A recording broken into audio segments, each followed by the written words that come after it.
Dan itulah sebab kita lihat sejarah yang ditulis oleh orientalis. Mereka melewatkan kedatangan Islam ke alam Melayu sebab mereka ingin menyatakan bahawa Islam tidak berperanan dalam kehidupan orang Melayu. Sebenarnya, sejak baginda Rasulullah di Mekah, Islam telah sampai ke alam Melayu.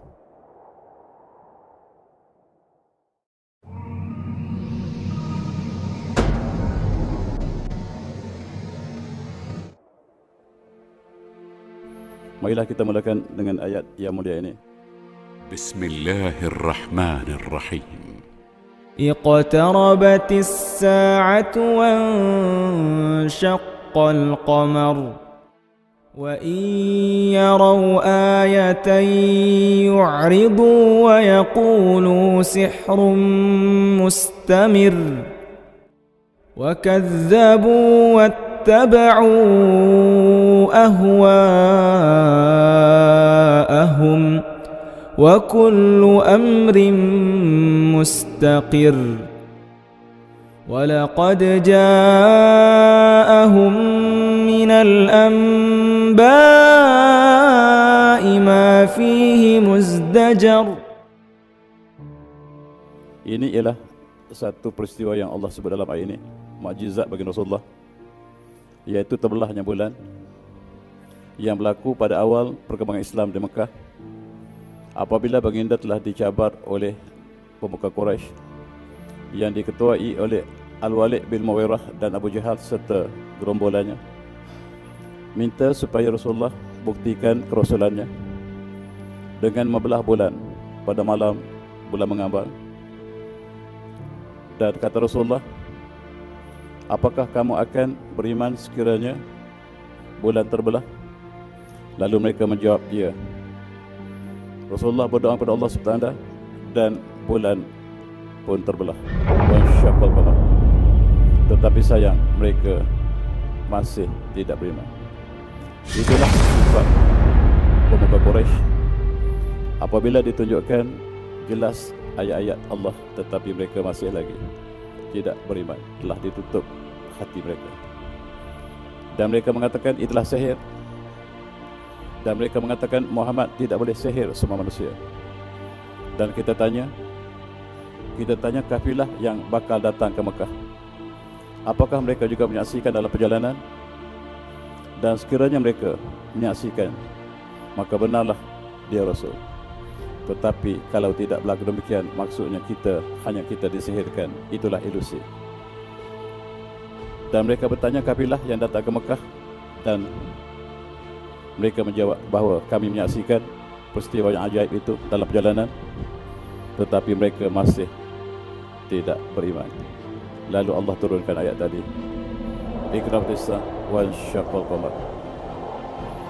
Sebenarnya kita lihat dalam sejarah, itulah mukjizat Allah, mukjizat Rasulullah yang besar, yang bukan saja disaksikan di Mekah dan disaksikan oleh perjalanan kafilah, tetapi kita lihat satu catatan di Parsi menunjukkan bahawa peristiwa yang sama dapat disaksikan di Parsi. Dalam satu makhtutat dinyatakan bahawa pada malam tersebut Raja Parsi, penyembah Majusi, berpesta di waktu malam dan mereka menyaksikan bulan terbelah. Bulan benar-benar terbelah, bukan saja disaksikan di Semenanjung Arab di Mekah, tetapi juga di Parsi.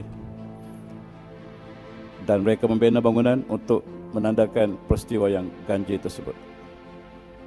Begitu juga di India, dalam sebuah manuskrip yang bertajuk Carol Party, mereka menceritakan malam tersebut sama seperti di Parsi.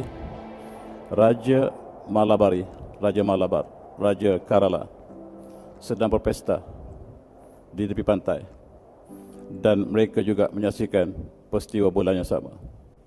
Dan raja ini dalam riwayat ini bernama Raja Chakravarti Parmas. Oleh kerana peristiwa yang ganjil, raja ini minta supaya tenteranya mencari sebab apakah sebab bulan terbelah. Lalu raja ini mendapat berita bahawa terbelahnya bulan ini ada hubungan dengan musibah. Lalu raja ini bersama dengan tenteranya bersedia untuk mengembara ke Mekah dan mereka sampai ke Yaman. Sampai di Yaman, maka mereka teruskan perjalanan ke Mekah. Ketika itu Rasulullah masih awal lagi di Mekah, dan raja ini bertemu Rasulullah dan memeluk Islam, mengucap syahadah depan Rasulullah. Ini raja yang terawal yang memeluk Islam sebelum berlaku peristiwa hijrah lagi. Ketika baginda di Mekah ditentang oleh Quraisy, Allah hiburkan dengan Islamnya Raja Malabar ini, dan ini dinyatakan oleh seorang Profesor Muhammad Hamidullah yang terkenal dengan kajian perbanggaannya. Dan Malabar berada di barat India. Inilah benih Islam yang awal yang telah sampai di India sejak baginda Rasulullah di Mekah. Dan hubungan Raja Malabar ini dengan alam Melayu sangat rapat. Oleh sebab itu alam Melayu juga menerima Islam sangat rapat ketika Rasulullah masih di Mekah.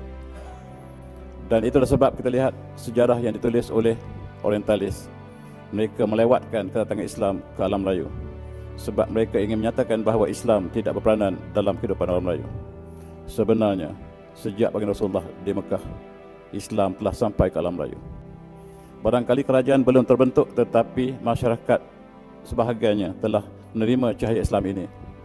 Bahkan dalam buku sejarah Hamka menyatakan bahawa ketika zaman Rasulullah lagi, Sayyidina Muawiyah telah sampai ke Jawa, menceritakan pribadi orang Jawa sehingga dikenali di Semenanjung Arab. Orang yang sebelah timur ini dipanggil orang Jawa, ataupun dalam bahasa Arabnya Al-Jawiyun.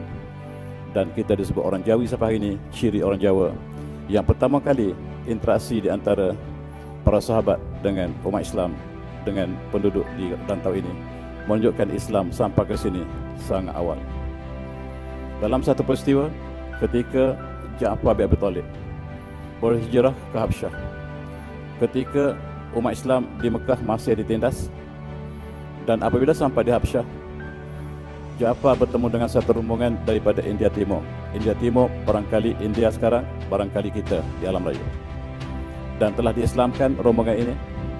Dan rombongan ini juga benih yang awal yang telah diislamkan oleh Ja'far bin Abi Thalib dalam sejarah yang bersumber kita yang lebih tepat daripada yang dicatatkan oleh orientalis.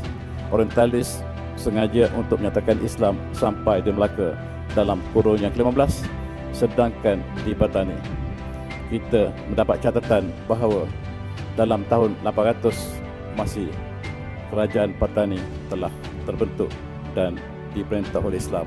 Tahun 800 masih maksudnya 150 tahun selepas baginda Rasulullah ataupun 100 tahun selepas baginda Rasulullah di Mekah. Dalam satu hadis yang diriwayatkan oleh Al-Hakim, peristiwa ini dinyatakan tentang Raja India yang berjumpa Rasulullah dan memeluk Islam depan Rasulullah mengucapkan syahadah. An Abi Sa'id Al-Khudri radhiyallahu anhu qala summa ahda Malikul Al-Hind ila Rasulillah sallallahu alaihi wasallam jarrah fiha zanjabil fatama asabahu qatatan fatani minha qitatan. Dalam hadis ini Abu Sa'id Al-Khudri menceritakan Rasulullah dikunjungi oleh Raja India yang memeluk Islam tadi, yang tidak nyatakan identitinya, tetapi namanya Chakrabarti Parmas dalam catatan sirah Islam. Dan baginda Rasulullah dihadiahkan oleh raja tersebut zanjabil. Apa dia zanjabil, tuan-tuan? Zanjabil Allah sebut dalam Al-Quran. A'udzubillahi minasyaitanir rajim. Wa yasqawna fiha ka'san kanu zajuha zanjabila. Dan di akhirat nanti umat Islam, umat orang beriman akan diberi minum arak dalam gelas. Di dalam ini ada arak dalam gelas dan dicampur dengan zanjabil. Zanjabil ialah minuman syurga. Dan dalam konteks Raja India tadi, dia membawa hadiah zanjabil pada Rasulullah. Zanjabil dalam konteks kita ialah halia. Halia ialah makanan diraja ketika itu yang tumbuh di alam Melayu, yang menunjukkan bahawa hubungan India dengan kita sangat lama. Bahkan dalam sejarah petani menunjukkan bahawa sebelum Islam, orang Yaman sudah berada di Patani. Mereka mengadakan hubungan diplomatik, perniagaan dan sebagainya di antara penduduk petani dan juga penduduk Yaman termasuk Parsi. Sebab orang Parsi, orang Yaman suka makan nasi, dan nasi ketika itu, padi, beras didapati daripada petani. Satu-satunya pelabuhan yang mengeksport padi ialah petani. Dan mereka menggunakan rempah-rempah kita untuk